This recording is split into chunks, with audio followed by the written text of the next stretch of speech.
Hi, I'm Andy Schmuckler, talking about a better human story.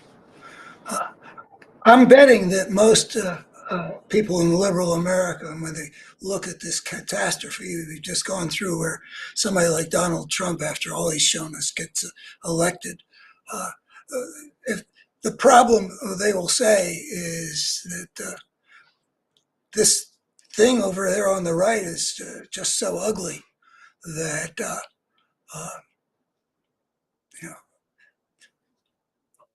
what they won't think that they had anything to do with that. Uh,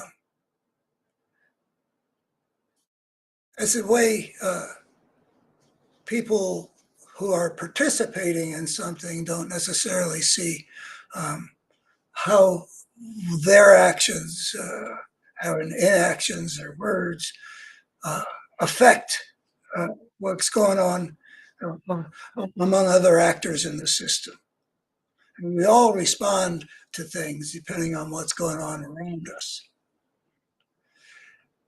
And when one side of a political divide devolves into what the Republican Party has devolved into over the last generation, uh, it takes place within a system of various actors um, that each put into the situation a complex set of forces to have a complex set of impacts. And what liberals did and didn't do was part of the world in which the Republican Party was growing from a normal American party into a party of a force of fascism. And I have lately been touting, no, that's more not touting, emphasizing that liberal America failed to fulfill its necessary function in relation to what was rising on the conservative side. There were enormous transformations taking place. The Republican Party wasn't, of Ronald Reagan, was not the Republican Party of the after Clinton was elected or any time. There are fundamental changes that took place in the party. There are fundamental changes that were taking place in the base of that party, the people, the citizens of the country who were aligned with it. And liberal America did not notice. When it was pointed out to them, which was sort of a full-time job of mine for quite a few years, it was not agreed to. And I've been talking about that the liberal America did not perceive the nature of the force taking over the right. Failing to perceive it, it didn't fight it. Not fighting it, that sociopathic piece of the Republican Party uh, had no pushback from the outside in its attempt to take over the party. And gradually it just took over the party but the Democrats and the liberal America generally could have been doing a whole lot of other things that they didn't do that would have led to a different outcome. And then the question arises, well, why didn't they? And I've talked about that just in a nutshell, to say that I believe it's got something to do with what liberals misconceive as being the boundaries of reality, that there are realities that are important, that the people of a secular worldview don't have a way of conceiving. Good and evil is one aspect of it. If you don't believe in the existence of any such thing, then you're not going to see it when it rises on the right. has happened in our time, unopposed. And in fact, I've written about some major episodes where the effect, where the Democrats continually were rewarding the worst part of the Republican Party rather than punishing it. And I say it's because they couldn't see it for what it is. And that serves my larger purpose, because I think that when I can show what it is, it's an entryway into the better human story, the larger picture that I'm wishing to convey in this series of videos. My main purpose to provide, but in any event, it does all involve thinking systemically, and thinking about this American catastrophe systemically means looking at not only the part of the American body politic where the infection of this force of brokenness came in, which is in the Republican Party and conservative America and all that, that gathered and became a force of fascism, but also at the same time, in a kind of the part of the American power system, the other major party, that should have found ways of punishing evildoing, didn't recognize it was dealing with a coherent force that was consistently working to make the human world worse. And that is my definition of evil. The brokenness was systemic in a way that was captured by a line that I've used a lot over the last, 20 years almost, from William Butler Yeats. The good lack all conviction, while the evil are filled with a passionate intensity. And the lack of all conviction is one way of describing liberalism's not noticing the evil that was rising, and not feeling the kind of passion for defending the values under assault that would come with real conviction, which has to do with another problem with the conservative side was making the mistake of mistaking the evil for the good. The liberal side was making the mistake of not realizing that the dimension of good and evil is actually crucial for understanding the nature of the forces at work in the human world. So it serves my purpose at this juncture to emphasize this way of looking at the systemic forces, so that people will be open to seeing how there's a force of brokenness that gets unleashed in the world. And there is a drama at the center of the human world having to do with good battling evil. But there are other ways of seeing this systemic thing. The good lack all conviction, and the evil are filled with a passionate intensity, describes the failure of the Democrats to make the Republicans pay for indefensible behavior, like across the board obstruction, like stealing a Supreme Court seat. I mean, these things are just, and delegitimizing the president with a bunch of birther lies. I mean, these things are unacceptable, but what did anybody do anything to make them pay a price?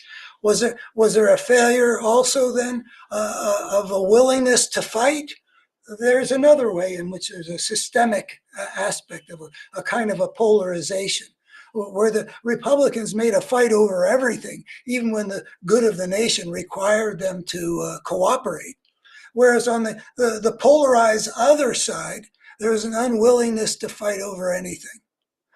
I mean, I have a piece in the Baltimore Sun while Obama was still in his first year in the presidency, say, don't forfeit this battle. But he did. Why is it that the liberals have shied away from pressing the battle when that's what's required? The liberal side has been very unwilling to actually go toe to toe as if they want a knockout. Sometimes that's what's required in the world, and the failure to do that at times when it's required result in the evil who have this passionate intensity grabbing more and more power until in 2024 the force of fascism can win the election. There's a systemic thing here. One side will fight over everything. One side won't truly fight,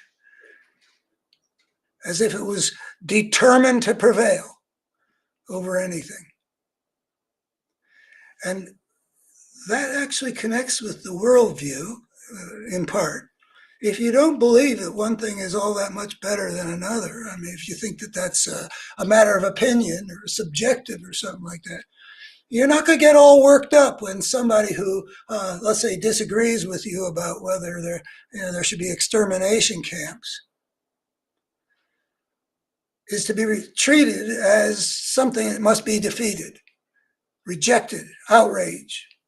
I've had students at various, over the course of decades now, say things like, what the Nazis did at Auschwitz isn't what I would have done, but it seemed right to them, and so it was right for them. There's something in liberal America that doesn't respect the reality that some things are better and some things are worse. How to establish that's a whole other subject. That's not a problem on the right. They see plenty of evil. In fact, when it comes to people who are different from them, that's about all they can see. But on the left, an evil force can rise, meaning a coherent force that consistently works to make things worse, which has been descriptive of the Republican Party for a number of years now and becomes ever more descriptive.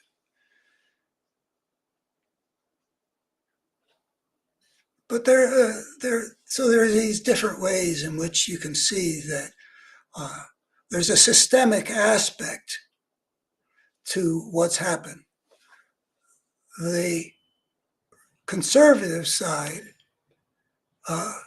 brought the virus in and fed the virus.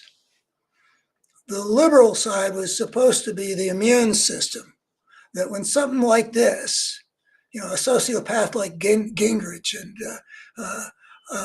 a mind poisoner like Limbaugh and a president like W who got himself torture memos and cultivated fear in the American people for his own political purposes. All these things that rise up on the right and don't get the response from the people on the left that was required.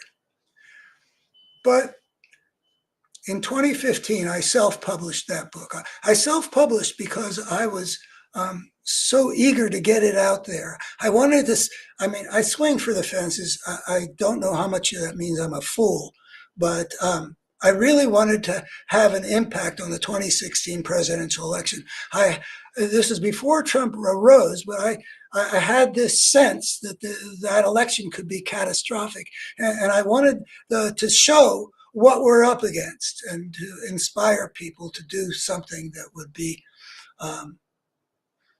that would make sure that the force that was rising on the right would not bring us to some kind of national disaster, which I don't remember exactly how I foresaw that because it wasn't in terms of Trump who I hadn't got.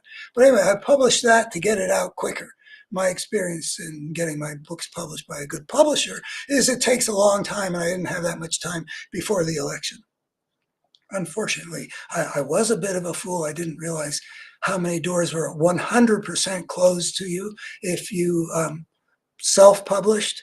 I had imagined the New York Times guy, oh, well, it may be self-published, but this is interesting.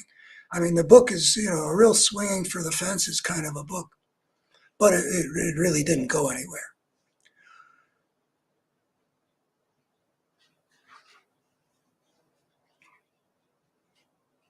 When that book was about to come out, I published an op-ed piece.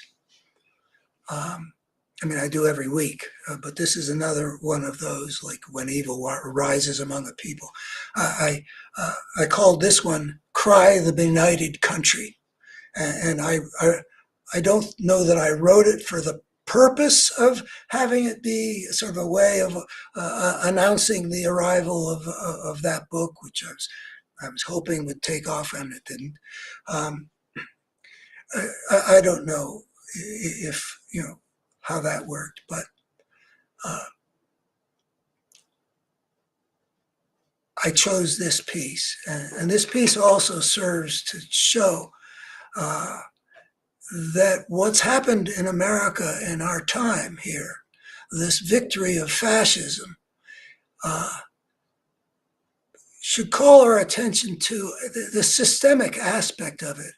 It wasn't just the force of fascism; it was the conduct of the rest of the body politic that failed to protect what's best about our country. So on my website, betterhumanstory.org, I have this piece called Cry the Benighted Country. It was published in November of 2015 to draw people to attention to the book. That indicates how much I thought that this piece points towards some of the larger truths about how the human world works, and in particular toward what the main middle section of the book presents as a secular understanding of the battle between good and evil. As the opening of the piece suggests, it was written at a time Donald Trump was already a candidate for the Republican nomination, but a year before his surprising election to the presidency. And I talk about how I was wrong about his ability to prevail in the general election. My misjudgment on that score stemmed from my belief that more of the Republican voters who opposed his nomination would refuse to support him if or when he became the nominee. And let me say, in that context, I've finally absorbed how frequently I've overestimated in how well the Republicans of this era will do in the world, and how whole versus how broken that they will be. I've consistently overestimated, and I find that somewhat frightening, because I'm not sure exactly what their limits are. Okay, this is the piece that I published in the newspapers in November 2015. Make America Great Again. Not a bad idea, but first we need to understand what's gone wrong. In every society, both constructive and destructive forces are always at work. But the balance of power between those forces is not constant. Such factors as the quality of its leadership and the impact of its national experience can strengthen either the best or the worst in a society. Consider, for example, the peoples of Great Britain and Germany at 2 points in the 20th century. In 1910, a time of relative stability before the outbreak of World War I, British society and culture might have been judged to be moderately healthier than the German, as a result of a somewhat more orderly history over the previous several centuries, and of the more democratic structure of power in Britain. But the difference between the two was not dramatic. 30 years later, that would be 1940, the balance of power between the forces of light and darkness in the two nations had become starkly different. In Britain, the words of a new leader, Winston Churchill, summoned forth the best in the British people, their courage and their commitment to defend humane values. In Germany, against which those values then needed to be defended, the leadership of Adolf Hitler was bringing forth the worst elements of German culture, while Churchill was inspiring the heroics in his people in their finest hour. Hitler was turning many of his people into moral monsters, his willing executioners. Many of us in America today sense an adverse shift in the balance of power between the elements that have made our nation great and those that tear down what's best about our nation. Some dimensions of this shift can be seen in three key elements of the American body politic. First, liberal America. Taken as a whole, does it convey its values in an inspiring way? Lack all conviction here. If one compares what we have heard from recent Democratic leaders with the words FDR spoke to the nation, the words captured in his great 1940 "I See in America" speech, and those engraved in the granite of the FDR Memorial in Washington, the change seems unmistakable. The moral and spiritual passion that has largely been drained from liberal America, weakening the power of its values to shape our society. The Pope's recent speech, this was the new Pope, Francis, recently installed a much more liberal, humane voice than the previous Pope. The Pope's recent speech to Congress provides another demonstration of how liberal values, compassionate concern for the well-being of all, and cooperation for the common good can be articulated with power and resonance. That's in contrast with liberal America's tepidness in articulating any kind of moving, calling forth people to honor certain values. When it comes to the political right, who among us, who's not captive inside its propaganda bubble, can fail to see what a destructive force has taken over the once honorable Republican Party? One would be hard put to find from the past 15 years instances of that party's actions that have improved rather than damaged America. Among the hundreds of talking points that Republicans have injected into our national conversation, one would also be hard put to find many that have been more truthful than deceptive. It is here we have paid the greatest price for liberal America's loss of moral and spiritual passion. The response from the liberal quarter to the rise of this destructive force on the right has been woefully inadequate. This combination of the destructiveness of the right and the weakness of the left has resulted in one of the most profound crises in American history. This is 2015. It is a time when, as the poet Yeats said, the best lack all conviction, while the worst are filled with a passionate intensity. A time when, as a result, the lie has too often defeated the truth. This brings us to the press, another part of the body politic, whose essential job is to tell us the truths we need to know in order to function as competent citizens. For more than a decade, we have been living through one of the most politically dangerous periods in American history. And this means going back to before 2005, W's presidency. An extraordinary presidential assault on the rule of law from 2001 to 2009, including the torture memos, which provide a template any future president could use to break any law with impunity. Second bullet point. A massive transfer of power from the people to big money, aided by Supreme Court justices willing to sweep away precedent and contort the Constitution to bolster the power of the corporate system. Another bullet point.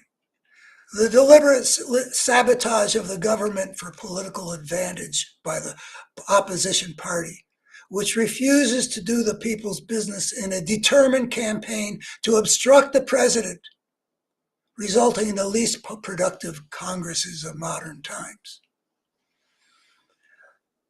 The crippling of the nation's ability to respond to the greatest challenge humankind has ever faced, climate disruption, by those who refuse to heed the most urgent warnings ever issued by the scientific community.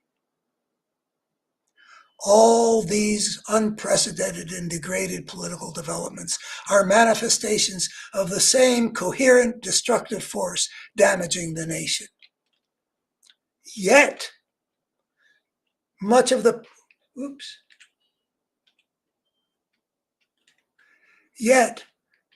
press on which our citizens rely for their understanding of events has hardly noted how extraordinary and dangerous these times are. The unprecedented has been treated as normal, the scandalous as acceptable. It was not always thus in America. Our nation was once a beacon to the world and could be again, but only if we can recognize, understand, and reverse the shift in the balance between the constructive and destructive forces at work in our nation.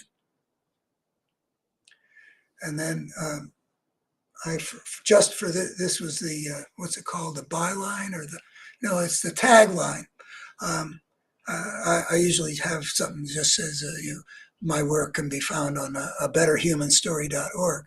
But this was the one I had chosen to herald the arrival of my book, What We're Up Against. And so my tagline reads, "These ideas are developed in depth in my new book, What We're Up Against, the destructive force at work in our world and how we can defeat it." Which is my attempt to fill in some things that will enable the American immune system to do a better job of battling the virus that entered on the other side of the political divide. When the immune system is compromised, cancers can grow. Kaposi's sarcoma, or whatever that thing is that AIDS people got. Compromised immune system allows things that are potential to become real and deadly. And that's what's happened in America today. The compromised immune system failed to protect the nation as it should. And I think an important part of that is because it doesn't understand the realities of the human world in some of the important dimensions. Because the secular worldview hasn't gotten a way of conceiving yet of the moral and spiritual dimensions. Okay, that's it for now. Subscribe, like, and especially if you're interested in seeing a clear picture that holds water and has some important implications. Please go to my website, abetterhumanstory.org. Thanks. Bye-bye.